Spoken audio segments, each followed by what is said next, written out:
ನಮಸ್ಕಾರ ಫ್ರೆಂಡ್ಸ್, ಈ ದಿನ ನಮ್ಮ ಹಸುಗೆ ಹೆರಿಗೆ ಡೇಟ್ ಬಂದಿದೆ. ಸೊ ಅದಕ್ಕಾಗಿ ಪಾಪ ತುಂಬ ಹೊತ್ತಿಂದ ನೋವು ತಿಂತಾ ಇದೆ. ಅದಕ್ಕಾಗಿ ನಾವು ಈ ದಿನ ಯಾವ ರೀತಿ ಹೆರಿಗೆ ಮಾಡಿಸ್ತೀವಿ ಅನ್ನೋದ್ರ ಬಗ್ಗೆ ಸಂಪೂರ್ಣವಾಗಿ ಈ ವಿಡಿಯೋದಲ್ಲಿ ತಿಳಿಯೋಣ.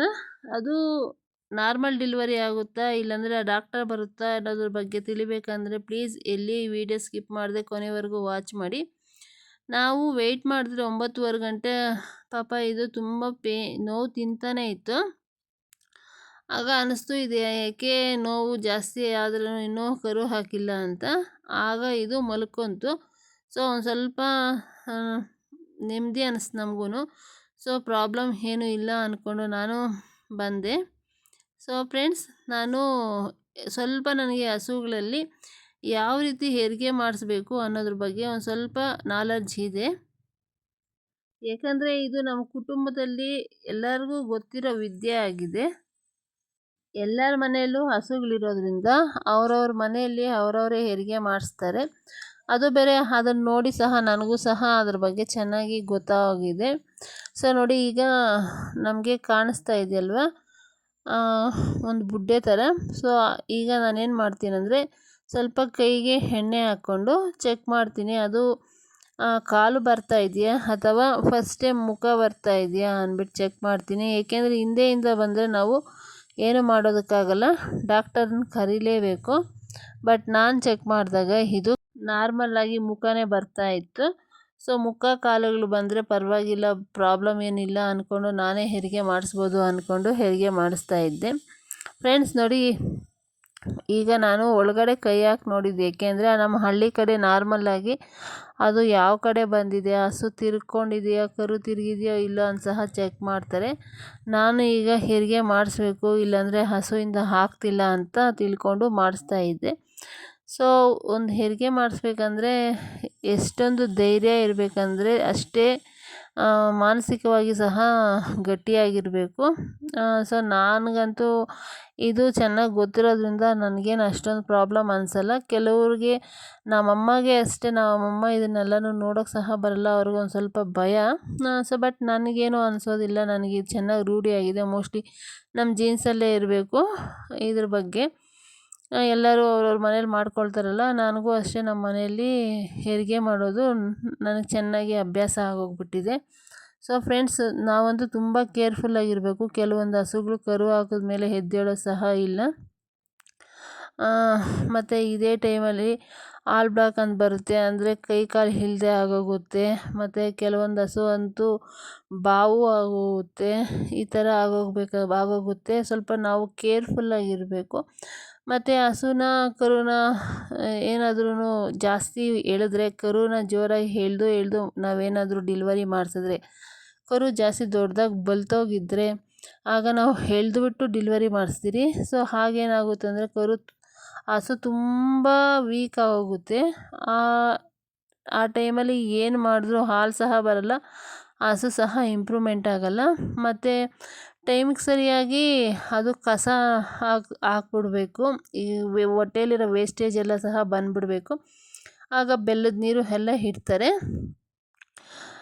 ನಮ್ಮ ಮನೇಲಿ ಒಬ್ಬಳೇ ಆಗಲಿಲ್ಲ. ಏಕೆಂದರೆ ಒಬ್ರು ಹೇಳ್ಕೊಬೇಕು, ಕಾಲು ಇಬ್ಬರು ಹೇಳ್ಕೊಂಡ್ರೆ, ಮುಖ ಒಬ್ರು ಹೇಳ್ಕೊಂಡ್ರೆ ಸೊ ಆಗ ಬರುತ್ತೆ.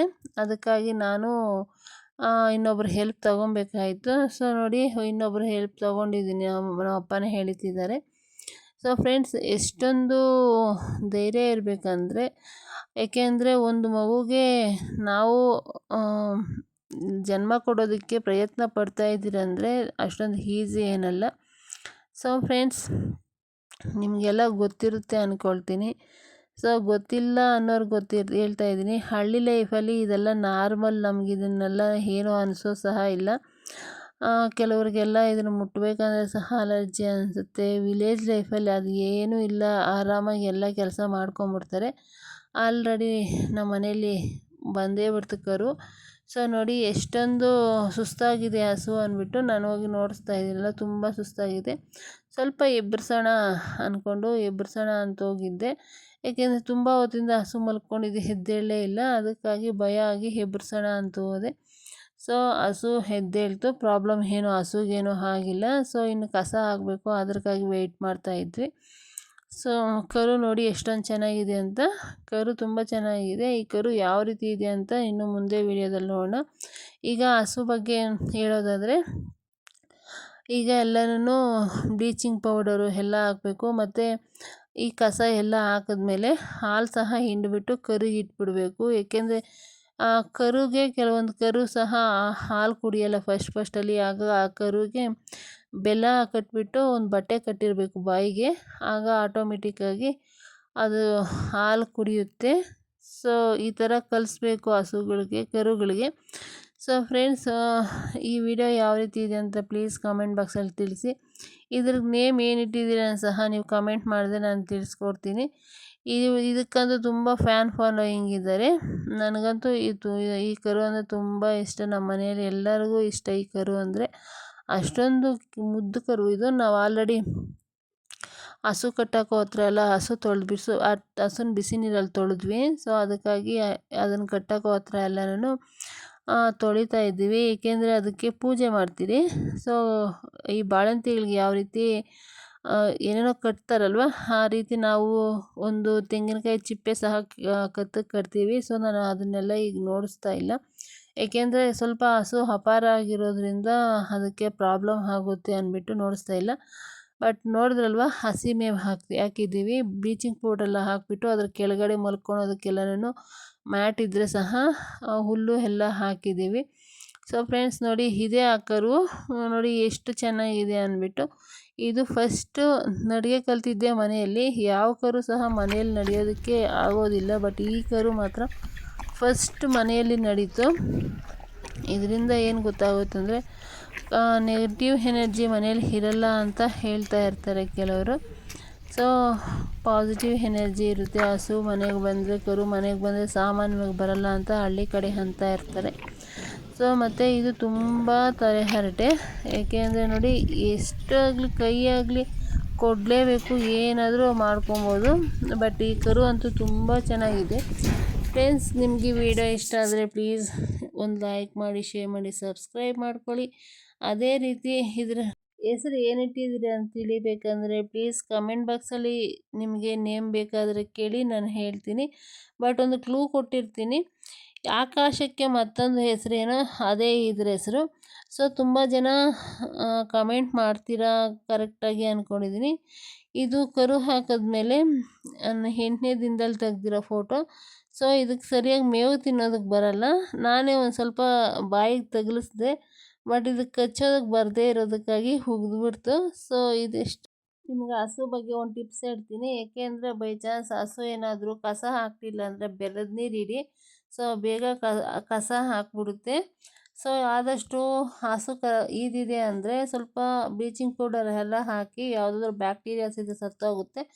ಮತ್ತು ಆಗ್ತಾನೆ ಜನಿಸಿರೋದ್ರಿಂದ ಕರು ಹಸುಗೆ ತುಂಬ ವೀಕ್ನೆಸ್ ಇರುತ್ತೆ. ಸೊ ಅದನ್ನೆಲ್ಲ ನೋಡ್ಕೊಡಿ. ಅದಕ್ಕೆ ಯಾವ್ಯಾವ ಫುಡ್ ಕೊಡಬೇಕೋ ಆ ಫುಡ್ ಕೊಟ್ಕೊಡಿ. ಸೊ ಹಸುನ ಫಸ್ಟು ಎಷ್ಟೊಂದು ಕೇರ್ ಮಾಡ್ತಿರೋ ತುಂಬ ಇಂಪಾರ್ಟೆಂಟು. ಹಸು ಮತ್ತು ಕರು ಯಾವ ರೀತಿ ಇದೆ ಅಂತ ಚೆಕ್ ಮಾಡಿಕೊಡಿ. ಕರು ಚೆನ್ನಾಗಿದೆಯೇ, ಹಸು ಚೆನ್ನಾಗಿದೆಯಾ ಅಂತ ಇಟ್ಕೊಳ್ಳಿ. ಮತ್ತು ಕರು ಏನಾದರೂ ಹಾಲು ಕುಡಿಯಲ್ಲ ಅಂದರೆ ಒಂದು ಬಟ್ಟೆಯಲ್ಲಿ ಬೆಲ್ಲ ಹಾಕ್ಬಿಟ್ಟು ಕಟ್ಬಿಟ್ಟು ಬಾಯಿಗೆ ಬಿಟ್ಬಿಡಿ. ಆದಷ್ಟು ಕದೇ ಹಾಲು ಕುಡಿಯೋದು ಕಲ್ತ್ಕೊಳ್ಳುತ್ತೆ. ಸೊ ಈ ಟಿಪ್ಸ್ ಹೇಳ್ತೀನಿ.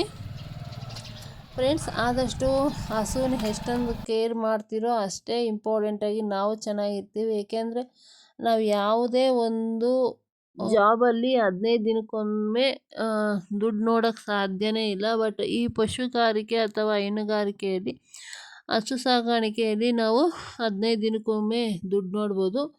ಫ್ರೆಂಡ್ಸ್, ನಿಮಗೆ ಈ ವಿಡಿಯೋ ಇಷ್ಟ ಆಗಿರುತ್ತೆ ಅಂದ್ಕೊಂಡಿರ್ತೀನಿ. ಇದೇ ರೀತಿ ವೀಡಿಯೋಸ್ ಬೇಕಂದರೆ, ನಿಮಗೆ ಕರು ಬಗ್ಗೆ ವಿಡಿಯೋ ಬೇಕಂದರೆ ಪ್ಲೀಸ್ ಕಮೆಂಟ್ ಮಾಡಿ ತಿಳಿಸಿ. ನಾನು ನೆಕ್ಸ್ಟ್ ವಿಡಿಯೋದಲ್ಲಿ ಅದೇ ವಿಡಿಯೋ ಮಾಡ್ತೀನಿ. ಸೊ ಇಲ್ಲಿವರೆಗೂ ನೋಡಿದ್ದೀರಂದರೆ ನಿಮಗೆ ನನ್ನ ವಿಡಿಯೋ ಇಷ್ಟ ಆಗಿರುತ್ತೆ ಅಂತ ಹೇಳ್ತಾ, ಮುಂದಿನ ವಿಡಿಯೋದಲ್ಲಿ ಸಿಗೋಣ. ಅಲ್ಲಿವರೆಗೂ ಇಲ್ಲಿವರೆಗೂ ನೋಡಿದ ಪ್ರತಿಯೊಬ್ಬರಿಗೂ ಧನ್ಯವಾದಗಳು. Thank you.